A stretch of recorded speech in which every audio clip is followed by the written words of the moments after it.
How y'all doing today? Clicker. Perfect. So as he said, I'm Emily Fricke, and today we're going to talk about not only the power of social media, but more importantly, how your firm can implement a successful social campaign. And I know a lot of firms are a little reticent to use social media the way it should be done. So we're going to go over a couple slides to kind of help get over that anxiety. First, let's talk about the power of social media. Now, 1 in every 13 people on this entire planet is on Facebook. That means you have the possibility to reach the largest group of people in any type of marketing medium, over broadcast, over print, over direct mail, anything you could possibly imagine. You have the potential to reach an exponential amount of people on social media. Now, I'm not saying it makes sense for you to do so, and I'm not saying that you always will reach those people, but just the amount of sheer density that social media has makes it a really excellent source for marketing. So I kind of want to talk about this concept of viral. I think this concept is a buzzword that's been around the industry for a couple years, though I don't know if we ever actually explained to anyone what it really means. So example, your law firm has a group of 500 people following them on Facebook. You share one image with that group of people. Now, of those 500 people, they then share with their friends and community that same image. Now, their friends then share it with their friends, and then their friends share it with their friends, so on and so forth. So the entire concept of going viral is you have one point of origin with your community, and then from your community, you then share it out with multiple communities, getting people that you never thought you'd be able to reach.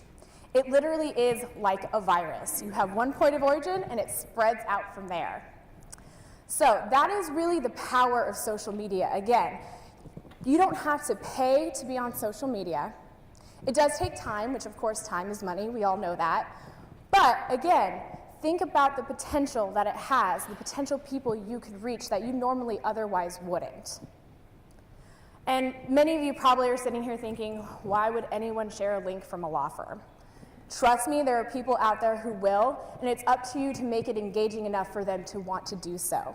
Within 20 minutes on Facebook, over 1 million links are being shared. 1 million links in every 20 minutes. The potential is great. But in order for you all to have the best success, you have to understand the nuances of social media. Facebook is not the only social platform. There's a plethora of platforms that can be available for you to use. You have Tumblr, LinkedIn, YouTube, Instagram, Twitter, Google+, just to name some of the largest. Now, all of these platforms have a different demographic. They have a different way that users interact with these platforms. For instance, LinkedIn is mostly used for professional gain. You essentially have a digital resume online. You're connecting with people in these networks. You're posting job listings. Maybe you're actually actively looking for a job on LinkedIn. How you use LinkedIn is very, very different than how you would use, say, Instagram, which is photos and videos, most people posting pictures of their cute cats and what they ate for dinner. So again, you're not going to use these platforms the same way. And in order to make sure you have a successful social campaign, you have to understand these differences in platforms to know where you should actively be. Now, this may be the most redundant point I make today. Social media is supposed to be social. You have to interact with people. And one of the largest mistakes I see law firms make is constantly talking about themselves. How great you are, the verdicts and settlements that you all have. Now, I'm not saying don't tout your successes. You absolutely should do so. But you should do so in a way that is engaging with your audience. Think of social media more like speed dating. I think all of us can agree that if you were on a date, talking about yourself to that other person is not going to get you that second date. Right? You're going to want to try to find a common ground with these people and build upon that. That's a way that you have a relationship. You talk back and forth. You engage with these people. So that's the best way to think about it. Social media is closer to speed dating than it is marketing. So knowing these top-level things about social media, I'm going to kind of take you through a couple steps to ensure that you're setting up a social campaign correctly. And these steps should kind of help build upon each other and basically make it as successful as you possibly can be with this. So your first step should be your first step in any marketing is set a goal. Have an objective in mind. And not only an objective, but an objective that you can actively track. You will never know if you're successful or not unless you have a way to track these goals. So, for instance, a lot of law firms are looking for that direct response. You're looking for leads, you're looking for contact forms and phone calls. But what's more important to your firm? A contact form or a phone call? Maybe for a larger firm or a firm with 24-hour answering services, a phone call makes more sense because you'd like to lead them down that conversion funnel as quickly as possible. You're right there on the phone with them, and that is more important to you. But for smaller firms or firms that do not have 24-hour answering services, you do not want them to go into voicemail because that could be the end of that lead. Maybe a contact form makes more sense. That way you can get to these leads at your leisure and answer them when you can. So again, there is no wrong or right goal. Just know your law firm and figure out what makes the most sense for your firm. Another great way for social media is not actually direct response, but just brand awareness. So yes, your firm is definitely a brand. You should always think of it as such. But maybe you're just looking for more social followers. Maybe you're looking to build that community so you can actively engage with them over the course of time. That way, when the time does arise, when they need an attorney, you'll be top of mind and you'll be the first person they think of. So, there's a multitude of ways you can go about campaigns, but your first step should always be know your objective. Now your second step, know your audience. So now you know what you want them to complete, but now you know who you're talking to figure out how they're going to complete that goal. What is the age group you're predominantly going after? What are their likes, their values, their dislikes? These are all things that you should know in order to reach these potential people. Now, some of you are probably sitting here thinking, well, how would I know what audience I should be going after? I'm not quite sure where to start. Well, luckily, not only are you guys ahead of the competition, you guys have needles. A lot of this information can come from that software. And so you guys have kind of a step up on the competition because you know more so of who these people are. Now, most social platforms come with built-in audience tools, which will tell you demographics, age, gender, location, psychographics, likes, dislikes, values, and also time of day people are interacting with. So if you're going after a workers' compensation claim, you might be going after the daytime. You might be going because people are injured, they're at home. So it's going to be very different time of day than maybe if you're going after personal injury cases or even DUI or criminal cases. Time of day does matter. And going back to the platforms, each platform has a set time that people have the highest engagement with that platform. So if you're going after Facebook users, it's going to be different than if you're going after Twitter. So again, knowing those nuances, knowing when people are going to be there, and knowing your audience will help make sure that it is a successful campaign. Another reason to use data to always drive decisions, we all have some sort of preconceived notions about social media. I don't know how many times I hear lawyers in particular comment, Facebook's a young person thing. We don't need to be going after that demographic. We need an older demographic. When in actuality, the largest growing demographic on Facebook is the 55+ demographic. So try to take your preconceived notions and your biases out of these decisions and really use data to determine where you should be. Now your third step, and this is probably the most important step. You need to create something worth sharing. You want people to interact with this. You want people to be moved by what you're doing. And in order to do so, you have to make it entertaining. Social campaigns hinge on good ideas and the supporting content for those ideas. So to the left, I know all of you were really distracted by the cute little puppy dog. Who wouldn't be? So this is actually a campaign we did with one of our law firms. It was called the Care to Share campaign, in which a law firm actually partnered with a local animal shelter. Who doesn't like puppy dogs and kittens? Seriously. I think part of the reason the internet was so successful is because people share cat videos all day.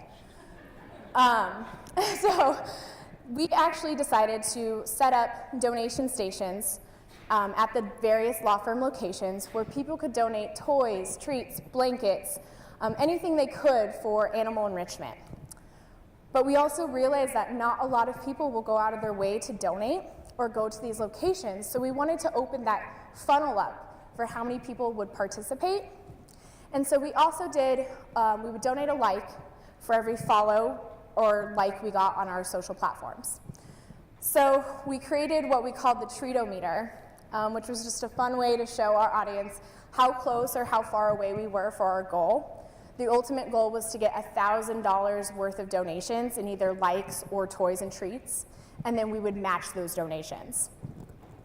And it was a really great way, you know, when at first we were starting out and we were like, wow, we're not getting a lot of response, what can we do? We started posting this Treatometer and people were like, oh, we need to help them reach their goal. That it gave them a sort of promptness, like how can we help this law firm reach what they're trying to do? And since it was not only a local event, we got picked up by local news syndications. We also used the animal shelters community to build up our credibility. So we would not only share profiles of adoptable animals, which again, people eat that stuff up, but the animal shelter actually showcased our law firm as well. And they had a much larger social community than us. So it was a way that we were able to benefit from those partnerships. Now, this was a really grandiose idea for social media. Not all social campaigns have to be this in-depth. So here are some other examples of what you can do for content. So since the video is playing in the middle there, we'll talk about that first. So this was getting involved in a cause. This is actually a stop-motion video which shows the domestic violence landscape in the United States. Every pin in that map is a domestic violence case that has been opened. And now you will see, throughout the course of time in that map, you will see the difference in the landscape. It's a little hard to tell on the screen, I think, but you guys have the presentations on that USB so you can look at it. So essentially, what we wanted to do was make this video to try to raise awareness of this domestic violence landscape. Now, video happens to be probably one of the most engaged with mediums. You have the most shares, the most comments. It's visually interactive, so people usually like to consume video on social media. It is also probably one of the most time-consuming and probably one of the most expensive ways to go about this as well. So again, there are other things that you guys can do. The very far left, we have an infographic, or a piece of an infographic. Now, an infographic is essentially taking a ton of statistics and putting them into a visual representation. That way they're more easily consumable by your user, and people get the picture right up front. They're not having to read through and analyze themselves, so you've put it into this representation in which they can figure it out for themselves in a very short amount of time. So September is Baby Safety Month, which was great for our PI attorneys because we aligned it around car safety for babies. And so we created this infographic in which it shows all the hazards within cars and the statistics around that. So as you can imagine, moms, first-time parents, people loved this information because it was relevant to them. The second piece is just pure images. Again, always having that visual element helps within social media. So right on the tail of Baby Safety Month was obviously October, and so we did Halloween safety for children. For the week leading up to Halloween, we had 7 facts or tips, and we created one image for each tip and released it each day up to Halloween. So this one here is avoid trick-or-treating alone, always have an adult present, or go with a group. Again, this is great for first-time parents or just parents with young children, children still trick-or-treating. So a lot of people engaged and shared this content because it was something that made sense. It was helpful to them. Now, the last piece is articles.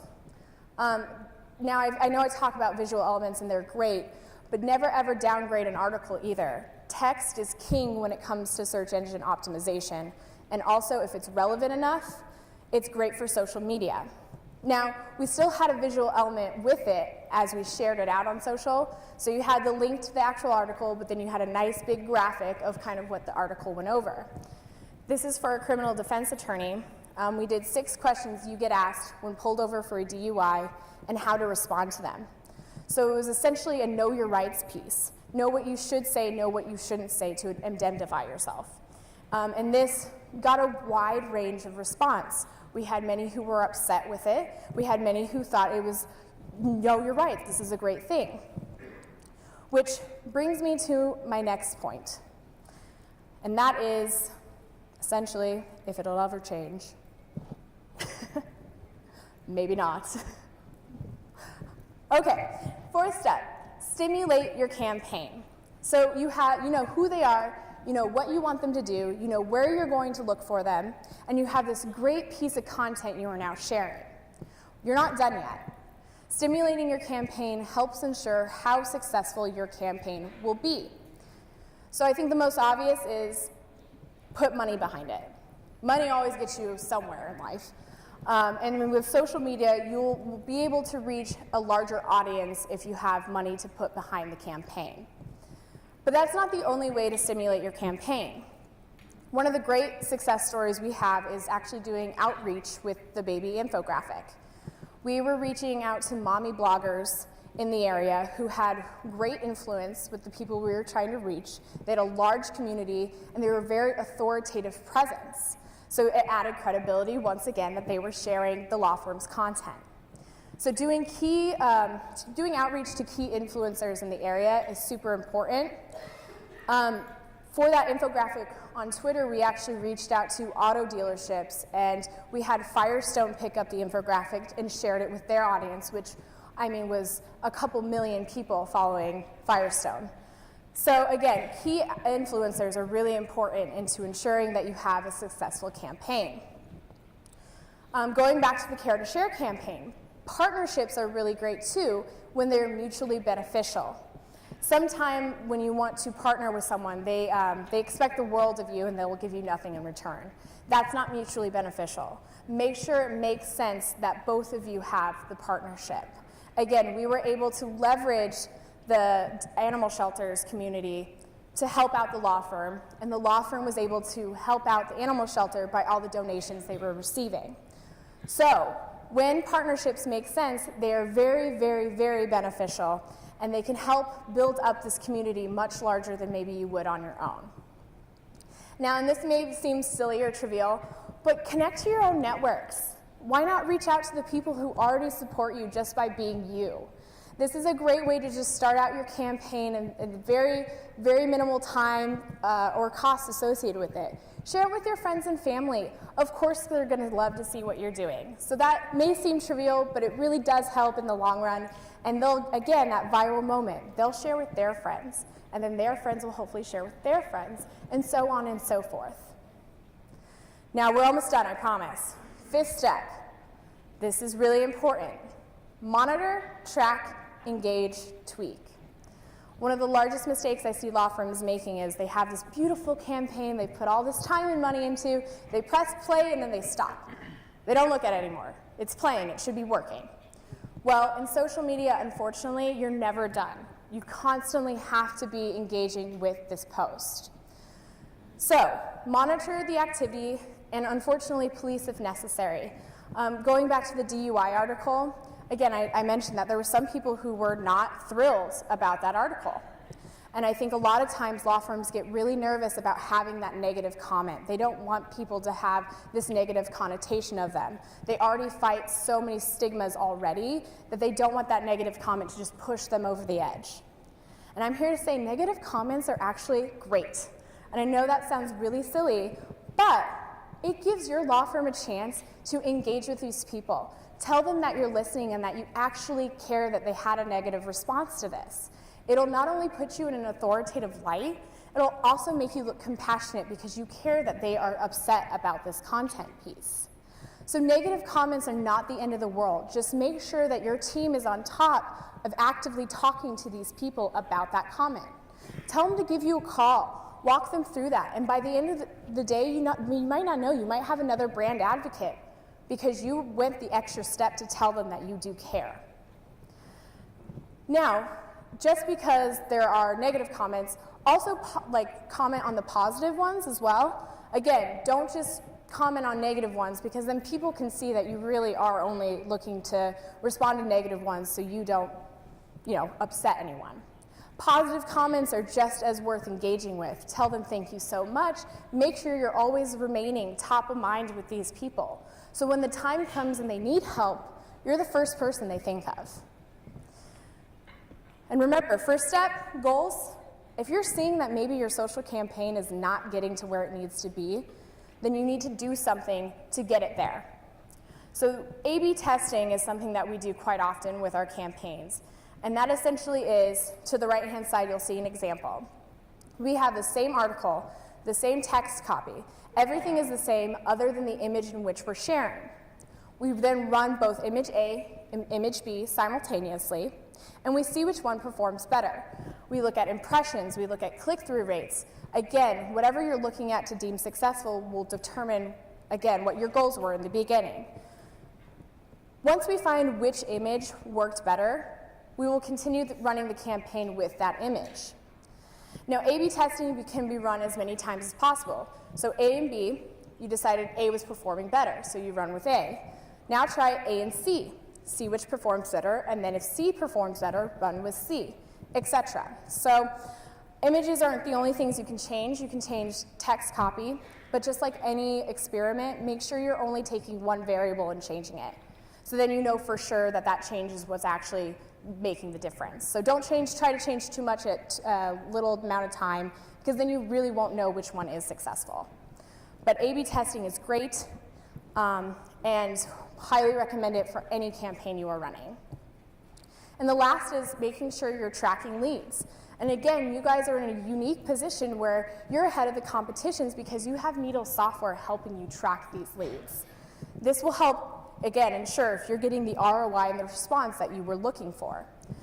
So, I know that was a ton of information, 5 simple steps, but with a lot of moving parts. So we've actually created a case study video for you. Maybe. Thank you. And this will help put it all together. Meet the Fricky Law Firm. They understand that it's impossible to create more need for legal services. So when the time comes, they'd better be top of mind. And here's how social media fit their need to build more awareness of the firm. They partnered with network affiliates to produce a baby safety infographic to be launched during Baby Safety Awareness Month. The audience was identified as parents. Moms eat this stuff up. Between the age of 20 and 44, living within 50 miles of Denver. Facebook was chosen as the primary social channel, and this gave us a target market of 200,000 people. We set our success goals for the campaign to be awareness of the firm, shares of our infograph, and a place on Google image search results for baby safety. Because all of these accomplish the objective of top-of-mind awareness. So how did we do? We generated over 182,000 impressions, nearly 1,300 clicks, over 100 likes, and got 19 shares and drove over 900 people to the firm's website. And best of all, our infographic could be found in the #1 position on the Google image search. With awareness like this, it's safe to say the Fricky Law Firm saw positive ROI for the efforts.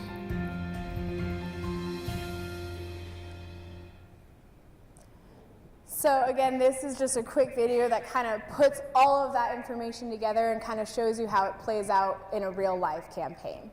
I'm Emily Fricky. I'll be here for the next couple of hours, so if you guys have any questions for me, just please reach out and I have no problem answering. Thank you so much.